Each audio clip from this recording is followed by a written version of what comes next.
Hello and welcome to Web Relates. Today we're looking at the AskReddit subreddit, where Tylo144 has asked, for those who have careers that keep them out at sea for long periods of time, what is the creepiest thing you've seen out in the water? RedPimp69 says, not so much what I saw, but what I experienced. I was once underway in the Gulf of Alaska during a November gale. Waves were up to 35 feet, with some rollers hitting 45. An uncommon occurrence on the diesel-electric ship I was on was a cycloconverter tripping. When this happened, the ship would temporarily lose power and propulsion until some electricians could reset everything. This happened during that gale. I simply can't explain how strange it is for the boat you're on to all of a sudden go so quiet, that you can clearly hear waves slapping the ship and metal bending and flexing. Knowing you're completely at the mercy of the sea. Knowing that if the ship lost its bearing and went beam to, there was a real possibility of capsizing. It's easy to forget when you're at sea that the only thing keeping you alive is a bunch of steel welded together. At that moment, I was fully aware, and it humbled me. Thankfully, we trained frequently for this, and had everything fired back up relatively quickly. Another time I recall was when the ship took a rogue wave. They are absolutely real, and I believe they account for a massive number of shipwrecks. It was late at night, and I was on the bridge. We were passing through a storm, and were taking the waves off the bow with no visibility. As the ship moves, there's normally a pretty standard pattern. You ride up a wave for a bit, and then you fall down the wave for a bit. Well, we started riding up a wave, and got to the point where we should have been starting to ride down. But we just kept climbing, and then it happened. We started our ride down the back of this massive wave. All of us braced ourselves and tried to find something to hold on to, but we all fell to the deck anyway. Anything that wasn't secured for sea fell down all around us. Manuals, tables, computers, printers, you name it. Our captain, who was sleeping, called up to the bridge, asking if we hit something. It woke the entire crew up.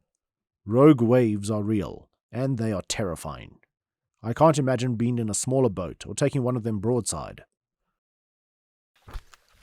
BBQA says, I was in the US Navy for about 10 years and have tens of thousands of miles at sea in an aircraft carrier. Countless nights on the flight deck in the middle of the night and middle of the ocean. Creepiest? A huge patch of the ocean glowing, like nuclear waste in The Simpsons glowing. I've seen bioluminescent algae of a few kinds, and this was nothing like it. I've never seen anything like it before or since. Weirdest thing, hundreds of miles out to sea from land, and there was a massive fire on the water. It was like the top of a gas refinery, but on the water with nothing under it but water. Flame going a few stories into the air. Saddest, a fellow sailor trying to jump overboard. He apparently got a Dear John email and pictures from his cheating wife and decided to end it. We were on the smoke deck. He bummed a cigarette. Then asked the time. We said 2300.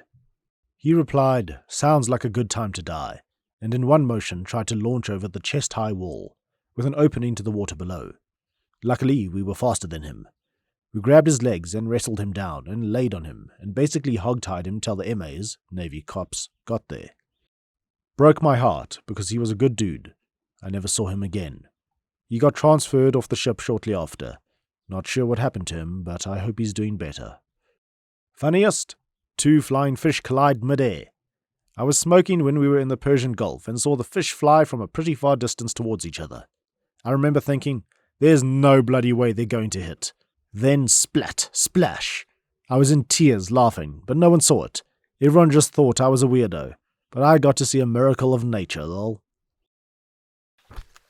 A comment from a deleted account says, the furthest I've ever been out to sea was bay fishing, so I'm not qualified to say based on my personal experience. But one story that scares the crap out of me is of a Chinese submarine that got caught in an eddy.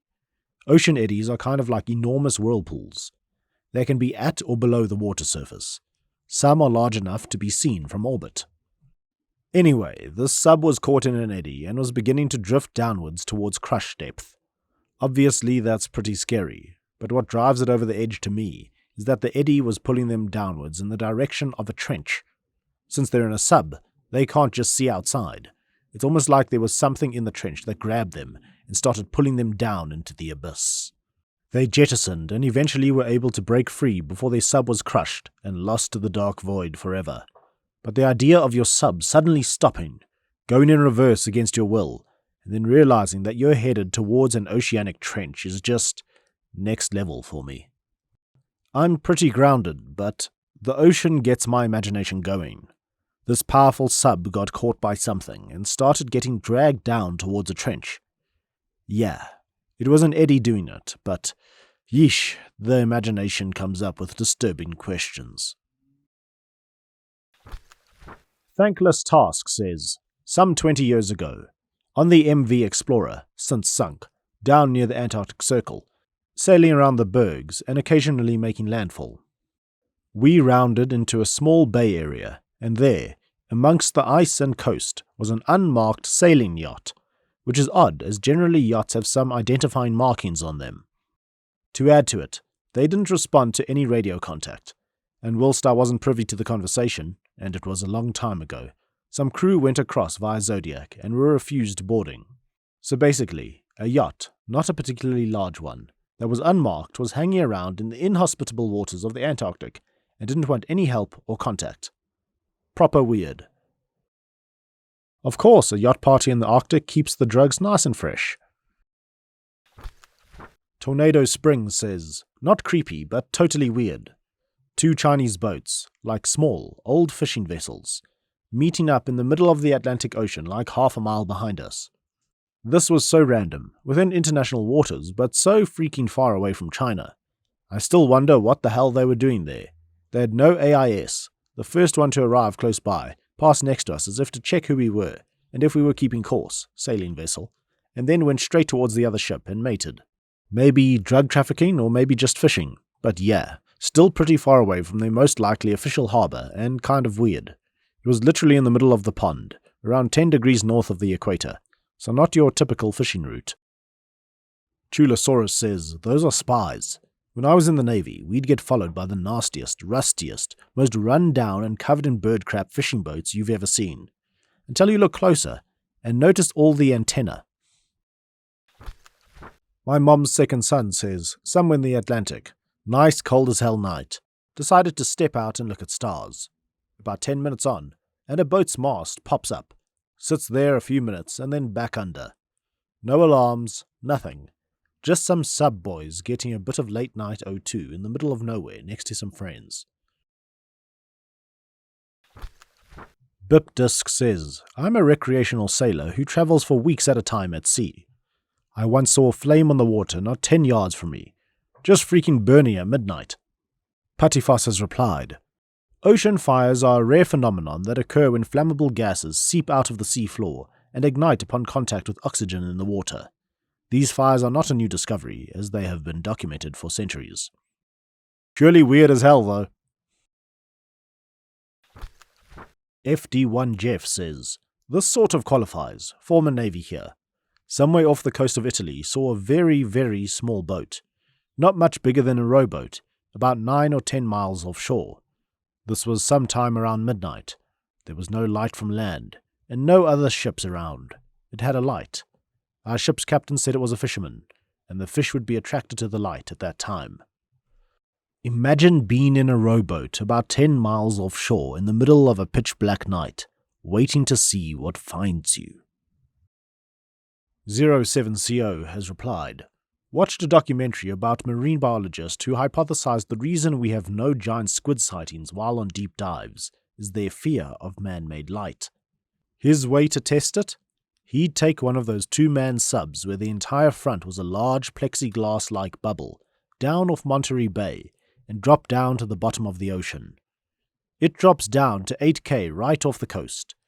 Then he turned off every light in the sub and just sat there looking out the front bubble in the literal pitch-black darkness at the bottom of the Pacific for hours, just waiting. Screw that.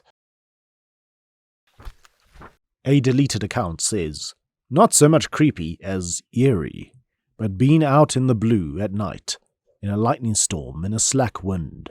The ocean was very flat, no big rolling swells, just tiny little ripples. The whole world would be black, and then there would be a flurry of bolts, and the whole world would be silver.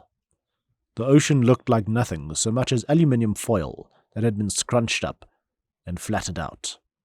The water looked like mercury, and all the little ripples made these very dramatic black shadows. Magna Pinna says, creepiest thing I've seen has definitely been seeing myself and other crewmates lose our minds. On one particularly awful voyage, everything that could go wrong went wrong, and we found ourselves without food, water, and sleep for a very unhealthy amount of time. It started off with auditory hallucinations. Ships are noisy, and when you're going crazy, you begin to think those noises are talking to you. I heard children laughing, a choir singing, and creepiest of all, a particular splash sounded like it was calling my name from the sea. Combine that with visual hallucinations, and then things get really terrifying. I was convinced we were in the desert at one point, with sand all around us and mountains in the distance. Another crew member freaked out and told us we were about to run into an apartment building. The creepiest thing I saw was an all-black flying pig with red eyes on the bow. I think the scariest, though, was when someone was convinced we lost part of our crew overboard. It turned into a massive, delirious argument over where everyone was, even though we were all accounted for. That trip was brutal, and the captain put us all in a terrible situation due to sheer incompetence. Other than that, there was this one time I saw 3 gigantic ships in the distance with no lights, and they did not show up on AIS. Suddenly, they were gone. It was extremely creepy. Loudco HD says, I was in a glass-bottom boat in the 1970s, off the coast of Oahu. We were going out to see a pod of whales. The boat captain was a grizzled old Hawaiian sun-baked to the color of mahogany. It was an older boat, retrofit with a glass bottom and bench seating. He was narrating over a PA as we left the dock. We motored out for about 30 minutes, and the view out of the bottom of the boat was disappointing. Just long streams of bubbles obscuring the view. Finally, he stopped the boat, and the view was simply amazing. The captain pointed out a pod of whales about 1/4 of a mile away. They were cavorting about, diving and jumping. The captain was explaining their behaviors, but keeping his distance. It was pretty cool. All the whales suddenly dived and disappeared, emerging moments later, right next to our boat. They were swimming all around us, diving and jumping and splashing us with water. Children were laughing. Everyone thought it was part of the show. They were right there, almost so close that you could touch them. The captain told us how lucky we were to see them up close. Suddenly, the mood changed when they started bumping up against the hull of the small boat. People were sliding all over the place. Some fell onto the floor. Children were crying, most telling the captain had stopped narrating and had a look of abject terror on his face. I remember thinking what it must take to make this guy scared, and as he looked terrified, we should probably be too. Suddenly, as quickly as they appeared, the whales disappeared. They were just gone. People picked themselves up and sat back down. Mothers consoled children. We started back to the dock. The captain got back on the PA and tried to downplay the seriousness of what just happened, but there was a definite quiver in his voice as we headed back to shore. Manufa says, nothing too extensive like some of the stories here, but I worked as a tuna fisherman for a tiny bit, where I'd spend 3 to 4 weeks out at a time, taking 3 days of 24-hour travel to get where we, me and one other person, the captain, who was a 5th-generation fisherman, were fishing. So many stories of insane things that I could be here all night, but one was near the end of the season, and we pushed out farther than we should have, over 100 nautical miles, where we had no business being as a 37-foot trawler, and then were caught in a bad storm. I had barely enough time to, very carefully, board up all of the windows before the boat started scooping when coming down one of the 12-foot waves. The first third of the boat dives underwater before popping back up, only to travel up another wave and do it again, and again, as waves got larger and things got worse. Basically, the captain and I stayed in the cabin, bracing ourselves with each wave, staring at the radar in hopes we could stay in the position of taking the waves head-on and avoid being capsized. After a few minutes, and the fear that this 5th-generation fisherman was exuding, I just accepted that I was going to die there, and the experience of that acceptance, and the event itself, had a profound effect on my perception and the way I've lived life afterwards. We eventually made it out, and didn't say a lot to each other afterwards. Lots of stories from that time, but this was the creepiest, I'd say. And lastly, Herb says, in 20 years, the weirdest crap I've seen is the other people that work out here. There's about 40% of the sailors like what they do and are good at it. Another 40% that are good at it, but would do something better if the money was right. But there's another 20%. If they lived ashore for more than 6 months a year, they'd end up dead or incarcerated. There's no more west for them to go to, so they went offshore and became our problem.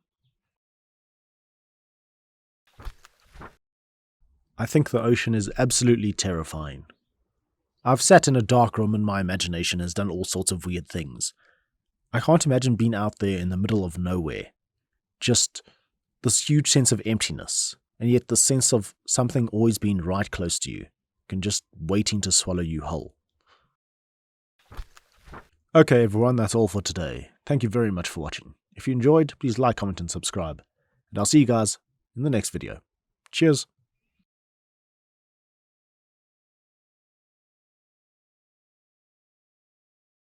Aluminum? It's pronounced aluminium.